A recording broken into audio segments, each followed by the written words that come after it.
है 26 जनवरी। तो बड़े भाई साहब, इसको आप कैसे देखते हैं आप?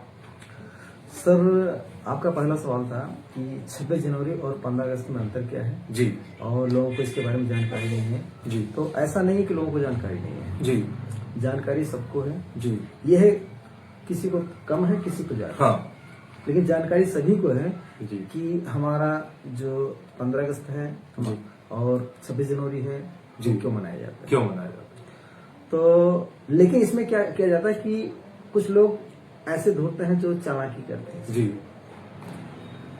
और कुछ लोग को तो जैसे मान लो कुछ लोग जो कम पढ़े लिखे हैं या जिनको जानकारी नहीं है, जी जिनको जानकारी नहीं है उनकी बात तो अलग है। जी तो जो हमारी आने वाली नई जनरेशन है, जो हमारे बच्चे हैं स्कूल में पढ़ते हैं, जी और स्कूल में सबसे ज्यादा क्या होता है 26 जनवरी और 15 अगस्त जो हमारे देश का त्योहार है, सबसे बड़ा त्योहार यही है। यही है जो 26 जनवरी है, जी इससे बड़ा त्योहार इस पूरे भारत में कोई नहीं है। जी क्योंकि हमारे देश का जो संविधान है 26 जनवरी 1950 को लागू हुआ था, जिससे भारत के सभी लोग गणतंत्र हो गए थे और सबको आजादी मिल गई थी। जी। और उससे क्या हुआ था कि संविधान के अंदर जितने भी धाराएं हैं, जितने भी अधिकार हैं, सबको भारत के सभी लोगों को एक समान का अधिकार मिल गया। तो मैं मानता हूं कि भारत में और भी त्योहार हैं जी लेकिन इस त्योहार से बढ़कर इस भारत में कोई त्योहार नहीं है जो 26 जनवरी है। मगर कुछ लोग ऐसे हैं मानने वाले कि कहते हैं कि ये त्योहार आ रहा है, हमारे लिए बहुत बड़ा त्योहार है भारत का। दीपावली, होली, मुसलमानों के लिए कहें तो ईद, बकरा ईद, कई सब तरह के त्योहार हैं जो कि हमें डिफाइन नहीं है। अच्छा, एक चीज बताइए सर, अगर हमारा देश अंग्रेजों का गुलाम था जी या मुगलों का गुलाम था, जी विदेशी आर्यों का गुलाम था, जी अगर जो भारत देश आजाद ही ना हुआ होता जी तो किस तरीके से आजाद वो त्योहार मनाते? जी, यही तो बहुत बड़ा क्वेश्चन है सर। इसको इसी को क्लियर करना है लोगों को। हमारे दर्शक जुड़े हैं। तो मैं यही कहूंगा कि जब देश आजाद ही नहीं और हमारा देश अंग्रेजों का गुलाम था और अंग्रेज जिस तरीके से चाहते उसी तरीके से तुमको यूज करते, जी तुमसे कोई भी काम जबरदस्ती करवाते जी या किसी चीज किसी कमरे के अंदर या किसी ऐसे कारागार में डाल देते कि आप उस चीज को कर ही नहीं सकते, तो त्योहार कैसे मनाते? जी तो जब हमारा देश आजाद हुआ और 26 जनवरी को हमारा गणतंत्र हो गया, सबको मूल अधिकार मिल गए, सबको बोलने चालने का अधिकार, आने जाने का अधिकार, हर चीज का सार्वजनिक अधिकार मिल गया, तो बताइए इससे बड़ा त्योहार कोई हो सकता है? नहीं, इससे बड़ा तो कोई त्योहार नहीं हो सकता। मगर कुछ लोगों का मानना है कि हमारे लिए मतलब ये तो कुछ है ही नहीं, हमारे लिए होली दीपावली ही सब है, तो इसमें थोड़ा सा लोगों को गाइड करें। एक चीज बताइए सर, मैं बताऊं, जब कोई क्रिमिनल होता है जी और जब वो, क्योंकि मैं उस चीज को झेल चुका हूं, जा चुका हूं, जी जब किसी व्यक्ति को जेल के अंदर डाल दिया जाए जी और उसको 6 महीने साल भर की सजा दी जाए, दे दी जाए, तब उसको पता लगता है कि त्योहार क्या है, है? हाँ। और आजादी क्या है। आजादी क्या है? जेल के अंदर रह करके तुम कितने भी कोशिश कर लो, हाँ। तुम अपने हिसाब से नहीं जी सकते। जी वहां पे कब उठना है और कब तुमको खाना खाना है और कहाँ बैठना है, वो जेल के अंदर रहने वाले ही तय करेंगे। तुम्हारे कब ऊपर सोना है, अब कब सोना है। तो मैं ये कहूंगा कि जब देश आजाद नहीं था और जब देश आजाद ही नहीं होता तो तुम त्योहार कैसे मनाते? कैसे मनाते? ये भी बहुत बड़ा है।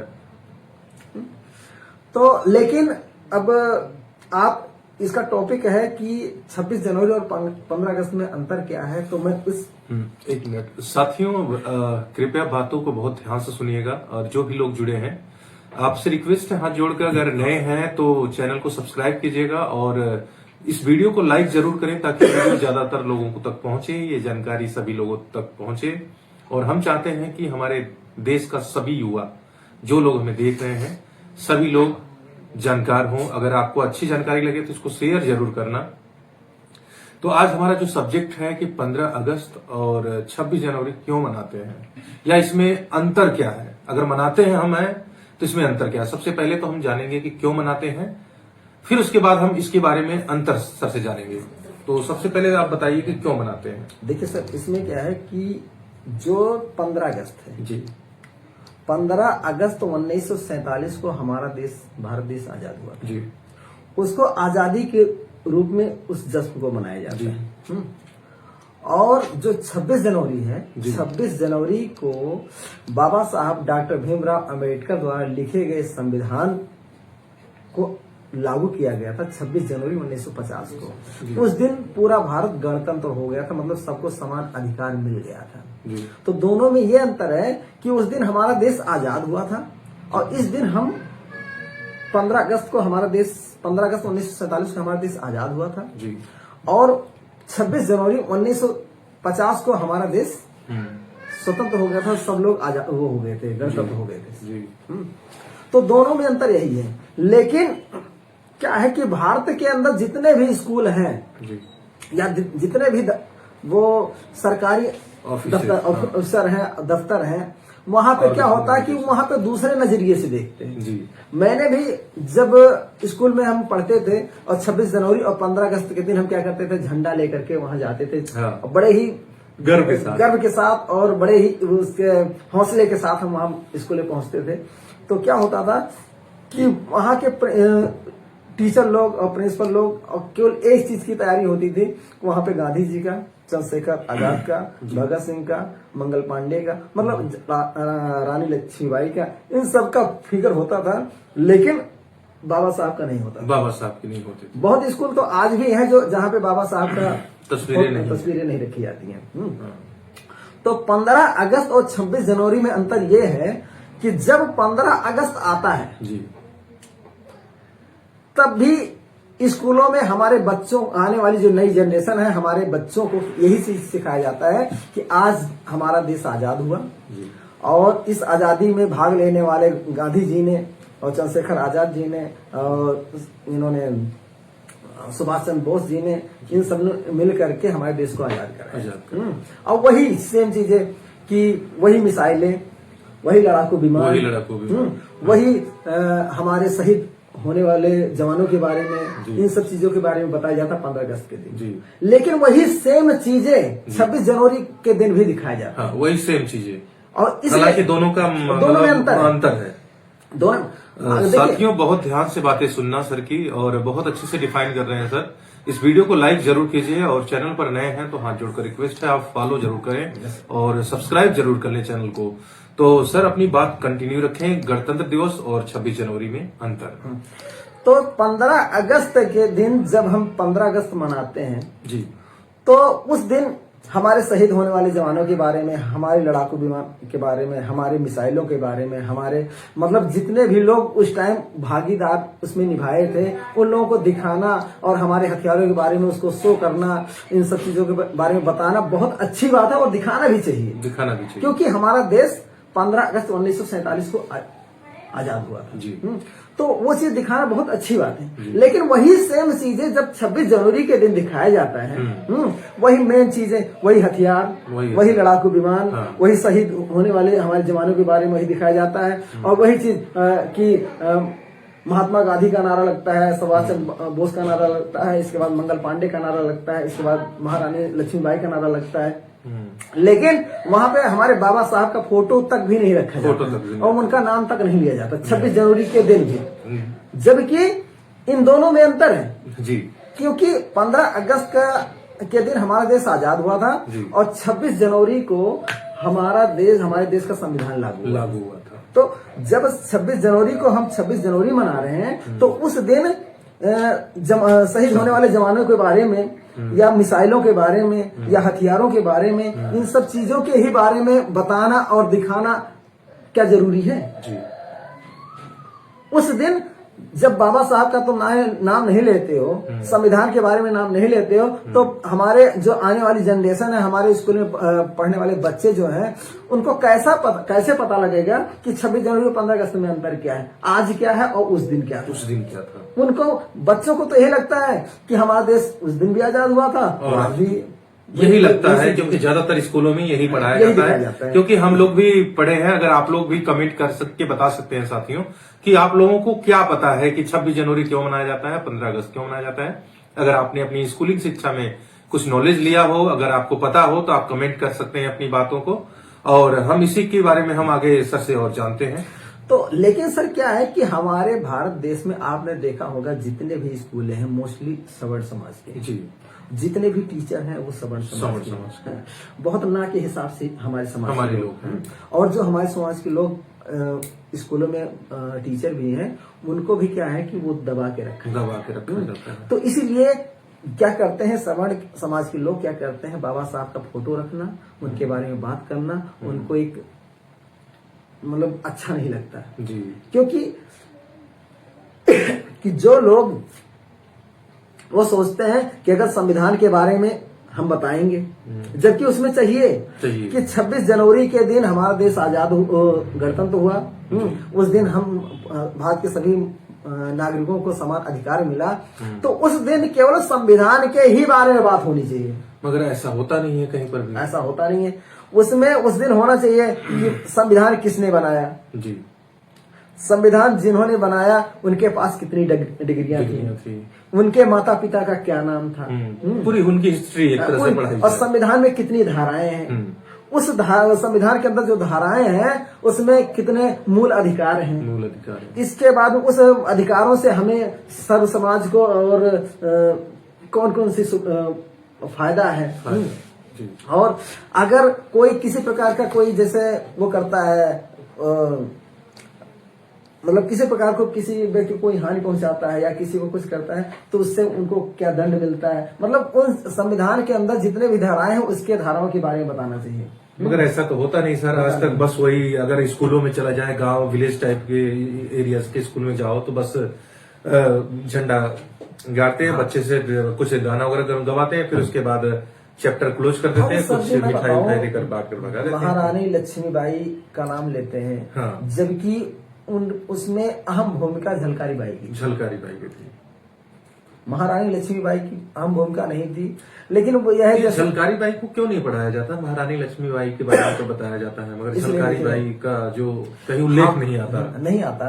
हमारे समाज में बहुत ऐसे योद्धा हुए हैं जो इस देश की आजादी में अहम भूमिका थी उनकी जी, लेकिन क्या है कि लोग अपने आप को आगे बढ़ाने के लिए उनको क्या किए कि हमारे समाज के जो योद्धा थे उनको क्या किया, उन्होंने इग्नोर किया, उनको दबाने का काम किया, और जिन्होंने उसमें कोई भागीदारी नहीं निभाई उनका भी नाम उसके अंदर जोड़ा जी।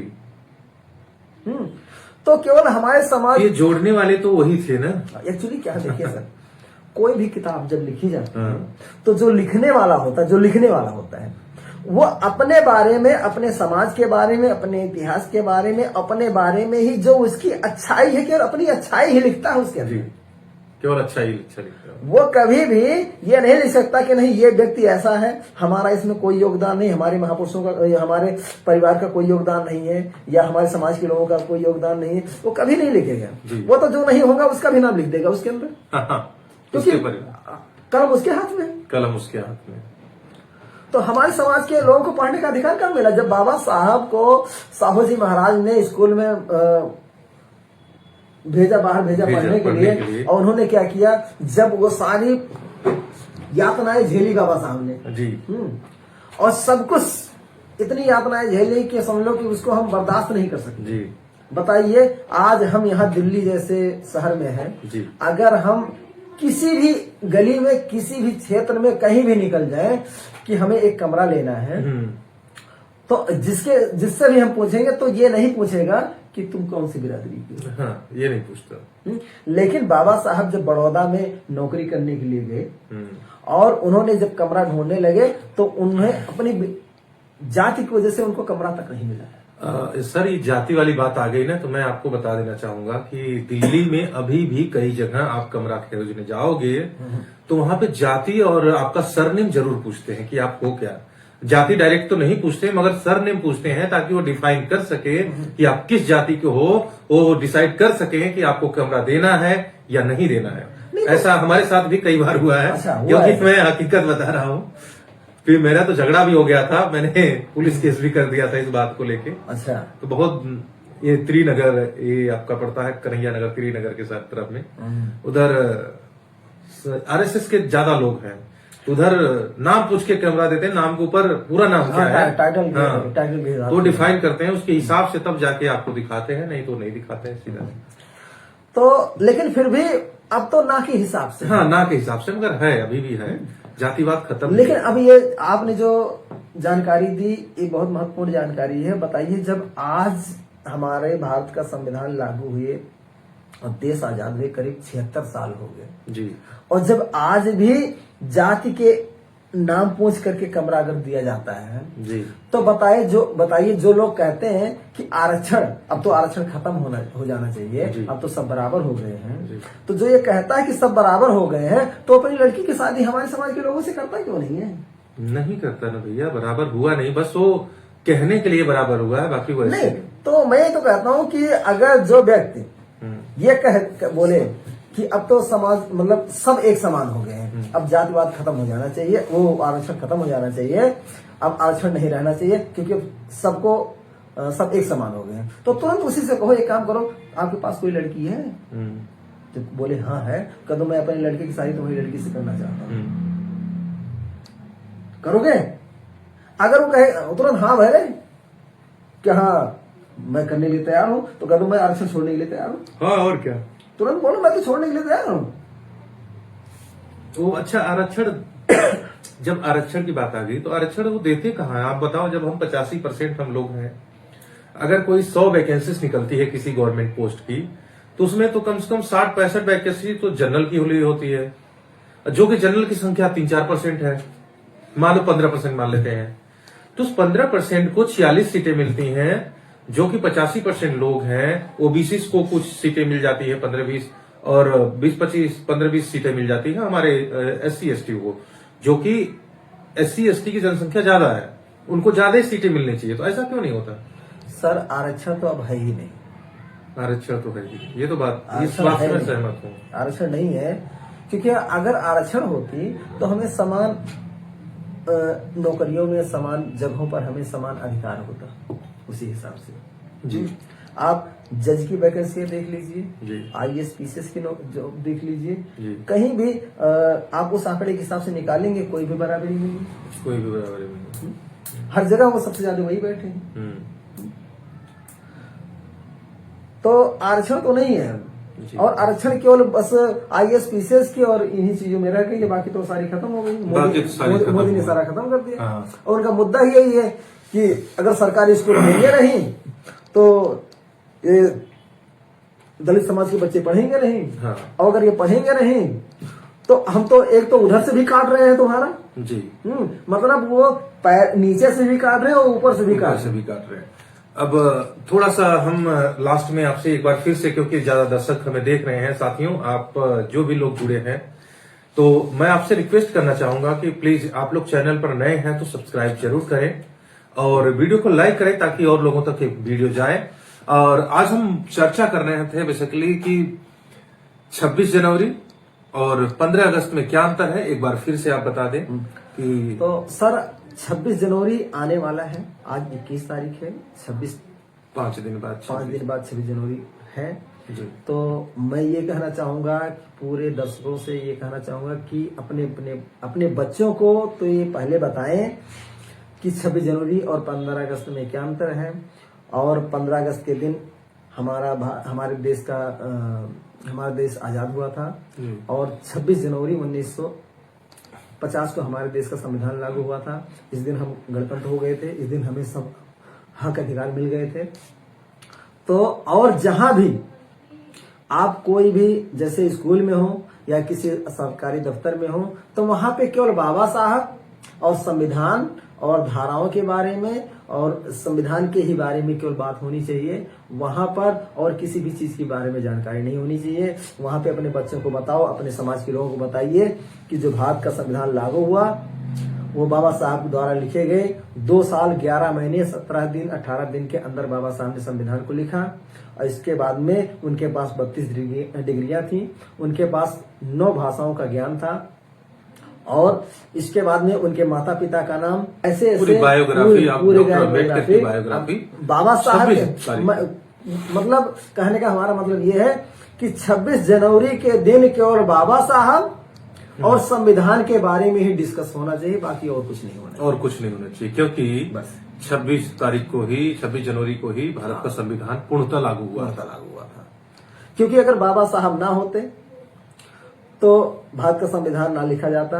जी। और ये भी मैं आपको एक डिफाइन कर देता हूं कि मेरा भारत देश जो आजाद हुआ है केवल बाबा साहब के द्वारा लिखे गए संविधान की वजह से हुआ था। जी। क्योंकि हम अंग्रेज को यहाँ से जाने के लिए उनसे विनती कर सकते थे, लेकिन उनको हरा नहीं सकते थे, क्योंकि अंग्रेज यहाँ से उस टाइम अपनी मर्जी से गए थे, यहाँ के लोगों से हार कर नहीं गए। जो ये कहते हैं कि आजादी की लड़ाई में गांधी जी का हाथ है, गांधी जी ने देश को आजाद कराया और इन लोगों ने कराया। देखिए, संघर्ष करना और उस रास्ते पे चलना अच्छी बात है, लेकिन जो बात सत्य हो उसको एक्सेप्ट करना भी अच्छी बात है।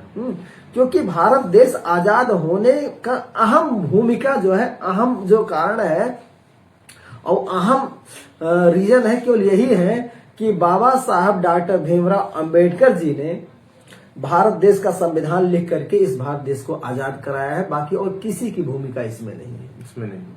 जब अंग्रेजों ने भारत छोड़ने का विचार बनाया तो उन्होंने यहाँ के गांधी जी, जवाहरलाल नेहरू और यहाँ के जो नेता थे उन लोगों से पूछा कि अगर मान लो हम इस देश को आजाद कर दें, छोड़ के चले जाएं, तो आप इस देश को कैसे चलाओगे? तब इन लोगों ने कहा कि हम चला लेंगे।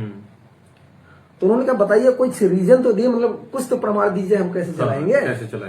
तो उन्होंने कहा कि आप जाइए, हम चला लेंगे। तब अंग्रेजों ने कहा कि एक काम कीजिए, हम तो ऐसे जाने वाले नहीं हैं। हाँ, हम चले जाएंगे, लेकिन अगर तुम भारत देश का संविधान लिख करके दे दो तो। ये मुद्दा जब आया कि भारत का संविधान लिख करके दे दीजिए और हम उसको देख लेते हैं, इसके बाद हम चले जाएंगे। साथियों, बहुत ध्यान से बात सुनना कि संविधान कैसे लिखा गया था, किसके कहने पे लिखा गया था, क्यों लिखा गया था भारत का संविधान। बहुत ध्यान से सुनना इस बात को, और वीडियो अच्छी लगे तो लाइक और शेयर जरूर कीजिएगा। चैनल पर नए हैं तो प्लीज चैनल को सब्सक्राइब करना ना भूलें, क्योंकि साथियों बहुत अहम जानकारी दे रहा हूं जो कि हर कोई आदमी आपको नहीं दे सकता अपने YouTube चैनल पर। तो बहुत ध्यान से सुनना। तो सर बता रहे थे आपको कि संविधान के बारे में। तो जब अंग्रेजों ने कहा कि आप भारत का संविधान लिख करके दे दो और हम भारत देश को छोड़ के चले जाएंगे, तब इन लोगों ने क्या किया, कभी उनके पास, कभी उनके पास, कभी उनके पास, इन्होंने काफी चक्करें काटी। ये कौन लिखेगा, मतलब कैसे लिखा जाए, कैसे, मतलब सब लोगों ने अपना दिमाग पूरा लगाया कि किसी तरीके से कैसे व्यवस्था बना ले। यहाँ तक कि विदेशों में भी जो जवाहरलाल नेहरू और गांधी जी लोग, मतलब बाहर जो विदेशों में पढ़े थे, उनके पास भी फोन किए और मैसेज पहुंचाया कि हमारे देश का संविधान बनाना है, आप ही लिख दीजिए। तब वहां से मैसेज आया कि ये बताइए, आप मुझसे कह रहे हैं कि आप संविधान हमारे देश का संविधान लिख करके आप दे दो, तो तुम्हारे ही देश में डॉक्टर B.R. अम्बेडकर जी हैं, आप उनसे क्यों नहीं लिखवा लेते? जो कि सबसे पढ़े लिखे, जो सबसे ज्यादा ज्ञानी और सबसे ज्यादा डिग्रियां उनके पास है। देश में सबसे ज्यादा उस टाइम डिग्रियां थी। सबसे ज्यादा 32 डिग्रियां बाबा साहब के पास थी और 9 भाषाओं का ज्ञान था। तो जब तुम्हारे पास एक ऐसा रत्न है जिसका नाम डॉक्टर भीमराव अंबेडकर जी हैं, तो आप मुझसे कह रहे हैं, मुझसे कहने से अच्छा है तुम बाबा साहब से बोलिए और उनसे कहिए भारत के संविधान लिख करके। आप बोलते रहिए, एक शॉर्ट वीडियो। तो जब ये मैसेज फिर क्या हुआ, बाबा साहब तक गया और बाबा साहब को जो इनवाइट किया गया, उस लोगों को इनवाइट किया गया था जिसमें से एक दिल्ली के अंदर थे। उन्होंने कहा कि मेरी तबीयत खराब है जी। एक ने कहा कि मैं तो दिल्ली से बाहर हूँ। एक ने कहा कि मैं पहुंच नहीं सकता। ऐसे एक की तो उसमें एक एक्सपायर हो गए थे जी। तो ऐसे करके 6 लोग नहीं आए, केवल बाबा साहब ही टाइम से पहुंचे थे। और जब बाबा साहब टाइम से पहुंचे और उनको बोला गया कि भारत के संविधान का प्रारूप बनाने के लिए, तो बाबा साहब ने 24 घंटे के अंदर जी भारत के संविधान का प्रारूप लिख करके तैयार करके अंग्रेजों को पेश किया। अंग्रेजों को पेश किया उस टाइम। 24 घंटे के अंदर ही बाबा साहब ने भारत के संविधान का प्रारूप बनाया था, संविधान नहीं बनाया था। जी। लोग ये ना समझे कि मतलब 24 घंटे के अंदर कैसे बना दिया।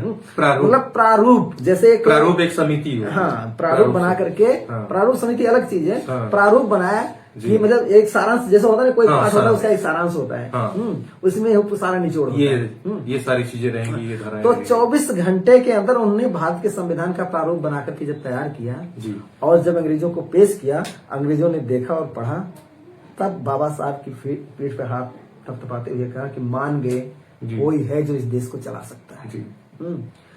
तब अंग्रेजों ने भारत देश को छोड़ने का प्लान किया और तब यहाँ से छोड़ करके गए थे। और छोड़कर गए थे। जबकि बाबा साहब तब हमारा भारत जो है 15 अगस्त 1947 को देश आजाद हुआ, अंग्रेज छोड़कर चले गए। जी। और फिर बाबा साहब ने 2 साल 11 महीने और 17 दिन लगा करके भारत के संविधान को बना करके तैयार किया। जी। और 26 जनवरी 1950 को हमारे देश का संविधान लागू हुआ, जिससे हम लोग स्वतंत्र हो गए। ये पूरी कहानी ये 26 जनवरी और 15 अगस्त। बहुत बहुत धन्यवाद सर, बहुत बहुत साधुवाद आपका। आपने बहुत अच्छा डिफाइन किया हमारे